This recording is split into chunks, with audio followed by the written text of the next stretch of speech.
Hello class. So today I will discuss about relation between Cp and Cv.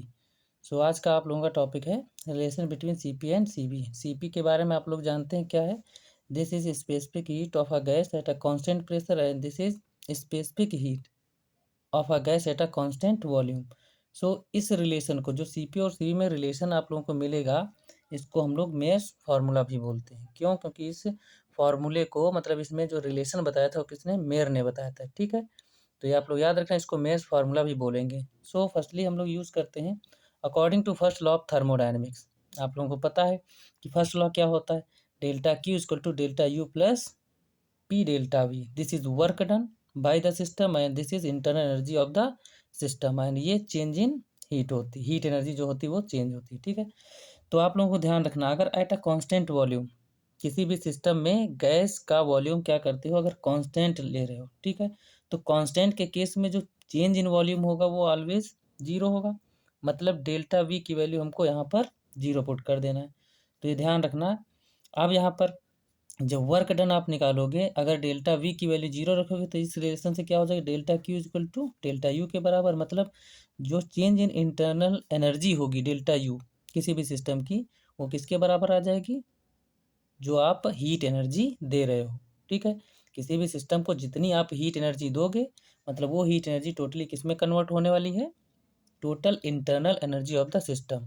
उस system की total internal energy में change होने वाली है. ठीक है, इसके बाद आपका रिलेशनशिप जानते हो, अगर हम Cv की वैल्यू की बात करें, ठीक है, तो Cv हम लोग जानते हैं कि स्पेसिफिक हीट का फार्मूला क्या होता है. स्पेसिफिक हीट का फार्मूला आप लोग पढ़ चुके हो, क्या होता है?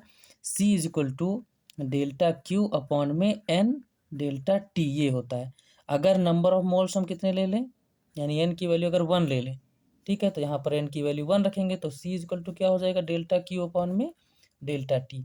और इससे ये पता चलता है अगर कांस्टेंट वॉल्यूम की बात कर रहे हैं तो सी वी मतलब सफिक्स में हमको वी ले लेना है और यहाँ डेल्टा क्यू अपॉन में डेल्टा टी और सफिक्स में वी लगा देना है. हमने यहाँ पर यही लिखा है.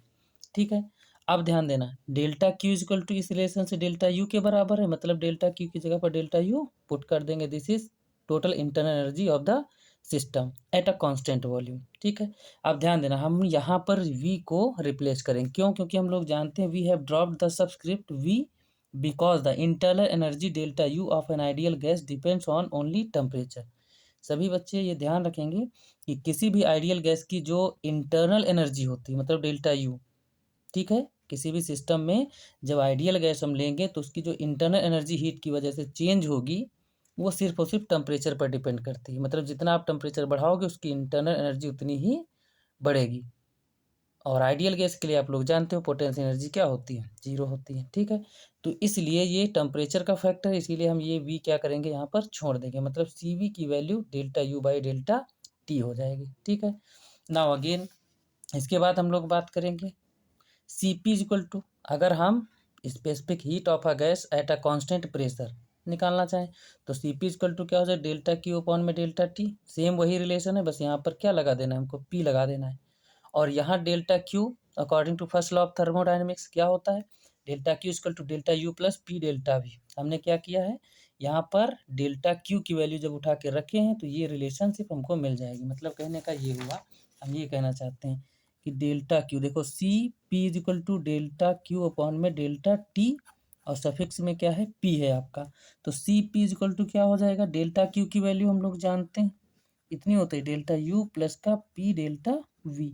अब ये वैल्यू उठा करके यहाँ पर पुट करना है. मतलब डेल्टा यू प्लस का पी डेल्टा वी अपॉन में डेल्टा टी और ये रहेगा आपका कांस्टेंट प्रेशर.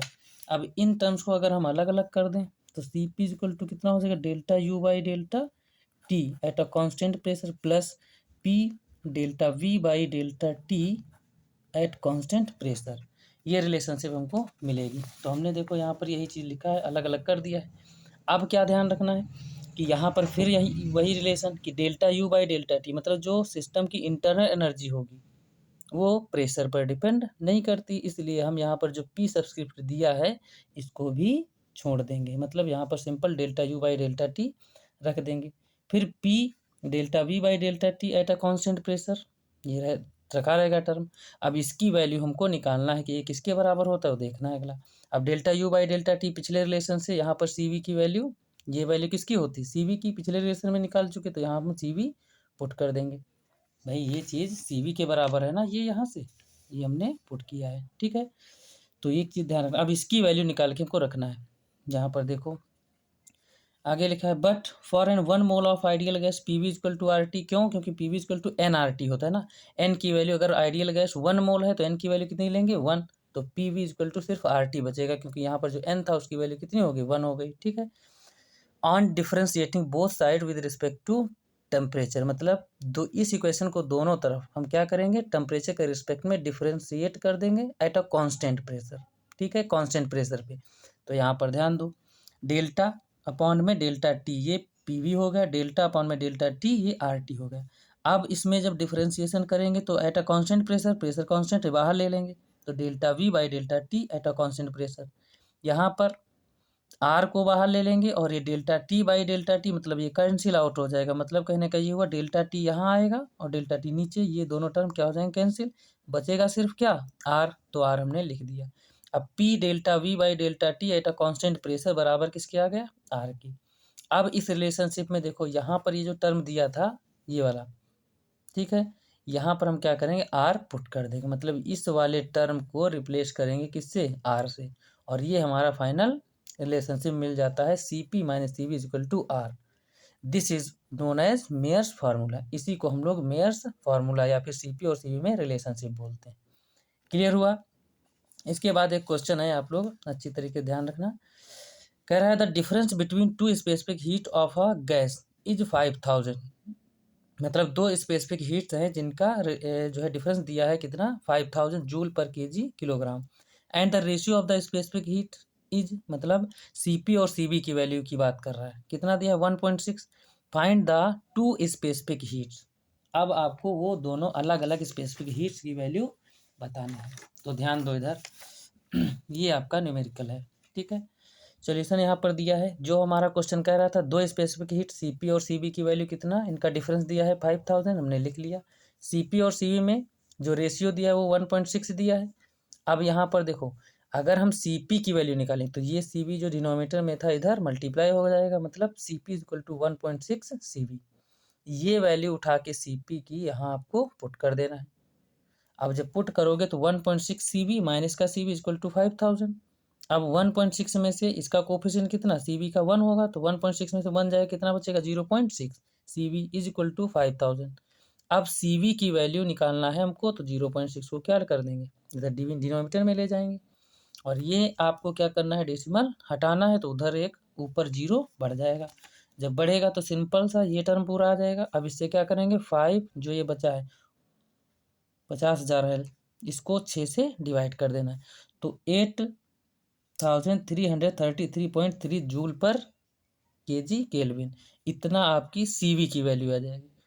फिर ये सीवी की वैल्यू जो आपको मिलेगी, ये चाहे पहले वाले रिलेशन में इसमें रख दो, चाहे यहाँ पर सीवी की वैल्यू 1.6 से मल्टीप्लाई कर दो, तब भी सीपी की मिल जाएगी, ठीक है।